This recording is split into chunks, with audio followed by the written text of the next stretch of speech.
Wala eh. Ako wala akong inaalibay kay Kim kasi puro katotohanan lang naman sinasabi ko. Wala! Thank you po! Please watch November 7. Whether it's in a good way or kamalian ko, di ba? Parang sasabihin ko naman kung mali ako. Salamat. Maraming salamat. Kim Pao, isang hiyawan naman para sa Kim Pao. Dumating na nga ang mga cast ng The Alibay, kung saan ay nagaganap na ang kanilang grand launch ngayong gabi, sabay nating tingnan ang mga kaganapan.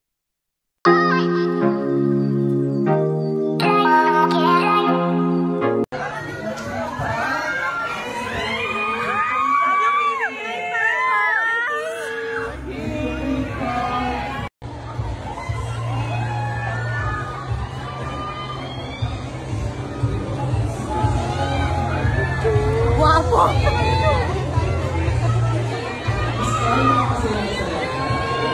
Hi, Paul! Hi, Paul! Paulo Global.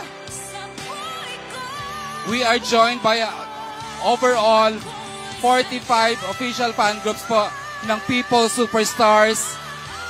Ang mga blessing po sa buhay ko, Kim Chu and Paolo Abilino. Ha? Night shift! May night shift kayong fans club. Grabe, gising sila sa gabi. Sila yung nagpapatrend. Oh. Go na, Kim Pao, sa loob ng Cinema 6 as I wrap this up, ang blue carpet. Again, you have seen the blue carpet of The Alibay on Prime here at Trinoma. Everyone who came here, thank you. Papasok na po ang buong cast sa Cinema 6 para sa ating celebrity screening. Again, our COO, Cory Vidanes. Thank you, Tita Cory. Thank you, Miss Pia Laurel. Thank you, everyone. Of course, ang ating official catering. Hi, Romel. Our official catering, Comfort Food. Thank you. The media, influencers, bloggers who are here today. Thank you so much. We are happy with the support. Miss Kate Valenzuela is here. Hi, Miss Katie. Miss Lenka Harian is here. We are honoring the great Deo and Junal on Saturday. Based on the trailer, very intense and high emotions ang mga scenes. Can we still expect kilig scenes from Kim Pao despite the series being heavy on mystery drama? Actually, one thing I discovered sa unang sampa ko pa lang dun sa show na to, nung makita ko magkasama on screen yung dalawa, yung kilig talaga from Kim Pao is very innate and organic. Hindi siya tinatrabaho. In fact, una isa na palang ginawa ko, sinabi ko kay Pao mismo. Sabi ko, hindi na chemistry nyo, no? Wala pa kayong ginagawa. Pero naramdaman ko agad yung, meron agad something. So, expect that you would really root for the couple. Kasi built-in naman talaga sa kanilang dalawa yun. So, yung kilig naman na makukuha nyo dito is not so much a fan-servicing kilig. Everything is done in the service of the story. At malalaman nyo kung bakit, even within the excitement and the high-octane drama and action, bakit lahat kayo mag-root pa rin doon sa dalawang characters to end up together. And I think that's the most rewarding kind of kilig that we can offer the viewing public. As is po ito, ha? As is po, ha? So, interpreter lang ako. Paano ka po na papayag dito at hanggang saan po ang limit nyo? Dahil ba si Paolo ang partner mo po? Kaya pumayag ka? Salamat po. Si Ate Reggie. Kim, tagabasa lang ako. Sige, siguro naman as a 35 years old woman. Tapos na tayo sa 16 years old role na tini-tini. Pero favorite ko talaga mag-tini-tini, magpakatawa. Pero parang pag tinatrack ko yung journey ko dito sa industriyang to, parang nahati ko naman na siya sa teens, 20s. Sabi ko, anong mapakita ko sa aking 30s? I think it's my skin. Pero malaki talaga yung tiwala ko talaga sa Dreamscape. As in, sila talaga yung naghubog sa akin. Danica, wala na kakayak! Hindi. Wow na. Yeah. Hala, bakit? Hindi naman siya ginawa as its artistic way. Medyo mahirap na gawin, pero ba't ako naiyak? Gusto ko lang magpakita ng bago at sa mga nagsasabing hindi ako marunong sa ganitong klaseng role.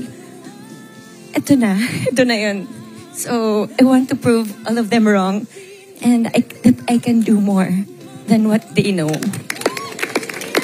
So, yun lang. So, thank you talaga.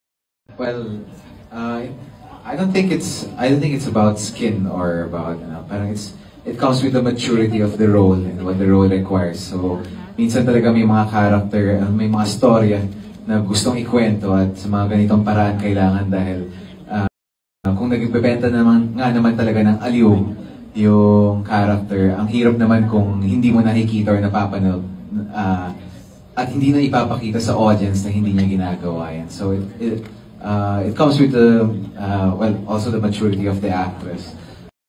Wala eh. Ako wala akong inaalibay kay Kim kasi puro katotohanan lang naman sinasabi ko. Wala! Thank you po! Please watch November 7. Whether it's in a good way or kamalian ko, di ba? Parang sasabihin ko naman kung mali ako. Salamat. Maraming salamat. Kim Pao, isang hiyawan naman para sa Kim Pao. Ever took with Kuya Pao was the first scene I took as an actor in my life. Yeah. So, sobra talaga akong kinabahan. I mean, as you guys can imagine, right? I was in front of Kuya Pao and in my head, I'm like, oh my goodness, it's Paolo Avellino in front of me with all the lights and the camera, and I was so nervous, but at the same time, as a fresh actor, I feel so incredibly blessed because during the lock-in cycles, we got to establish certain dynamics, relationships with each cast member. I felt so privileged na, halimbawa, magkakaroon kami ng medyo mahabang kwento session with Sir John. Tapos, before I know it, I'm being given such, valuable wisdom, such Easter eggs of information and knowledge about acting that I'll surely For that question. More than anything, I just want to say that I'm truly honored to be part of such a beautiful cast. And more than anything, every cast member was so good at slipping into their role na parang bilang artista or actor sa set, hindi mo na kailangan pumasok sa character kasi makikita mo silang lahat. Nagiging totoo na yung set eh. So with such amazing directors then giving such clear targets, thank you so much na this whole project para sa akin, it just became a walk in the park dahil parang nabuhay si Matthew Cabrera dahil sa mga actors sa paligid ko. So as a member of this cast, sobrang honored lang ako, super grateful, and the trust from Dreamscape and ABS-CBN, of course Prime Video, and all my cast members and my two directors. I really, really enjoyed this role. And I think in the coming episodes, you'll just see more fun from all the characters getting deeper and deeper talaga. Thank you so much. Yeah. Migs, parang nakakatakot. Dahil ako always open to learning. Yun palagi itong iniisip. Kailangan meron ka matutunan dito, meron ka ma-take home sa mga kasama mo. Iniisip ko palagi pati mga style nila pag-deliver, pinag-aaralan ko yun. Initignan ko sila, maganda yung ginagawa niya. This is the first time I'm doing a role na within the first week, wala na ako. But, yun nga, pag-uusapan yung character ko until the end. And there's ang daming flashbacks. And ang daming revelations. It was such an interesting role to do. The backstory na malalaman nyo later on in sa kwento. That Ate Kim already worked with my mom before. And when they worked with that project, they worked together in that project, she wouldn't stop talking about Ate Kim. She loved Ate Kim. And I was like, oh, the moment I worked with her, I now get it. It's a very full circle moment because she's so easy to work with. Napagaan po. napakagaan po yung aura ng set at ng cast. Everyone's very patient, and every single day I learn something new. So sobrang grateful din ako sa Dreamscape, sa Prime bosses, ABS-CBN bosses for this opportunity and for the trust. I feel like almost every cast here my family has worked with. So this project has been like a very full circle moment for me, especially with Robbie, my scene partner, because my dad has worked with his mom in plenty of movies, and they were tandems also. So, yeah. Thank you, Angelina. Robbie? Same question.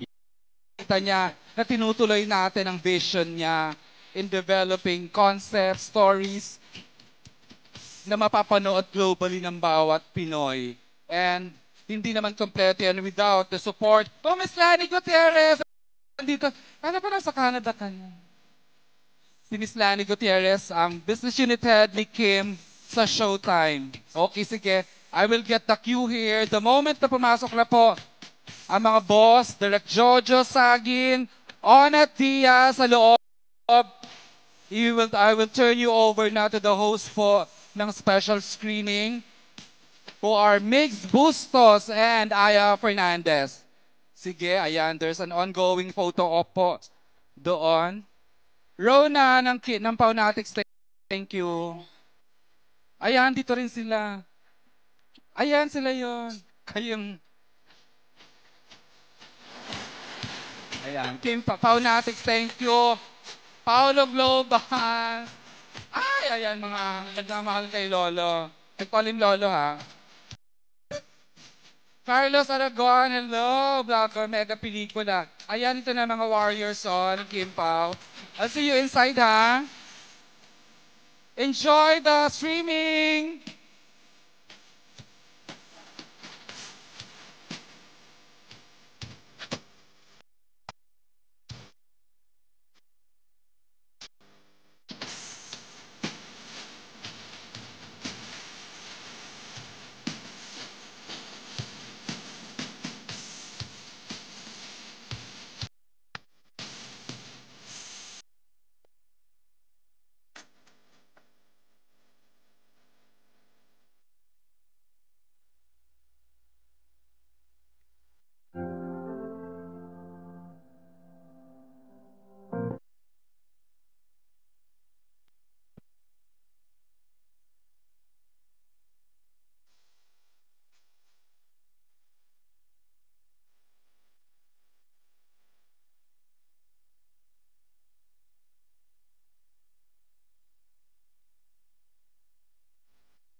Kapaka po natin, Paul Avellino and Kim Chu. Speaking of kanta, sa team, sayang nagkasakit lang si Ate Clan, our singer of the theme song, Clarice de Guzman, di ba? Palakpakan naman natin siya.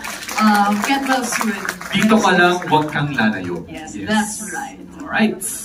Okay, so truly inspiring words from Kim and Pao, and of course, what an exciting journey this has been for everyone behind the album.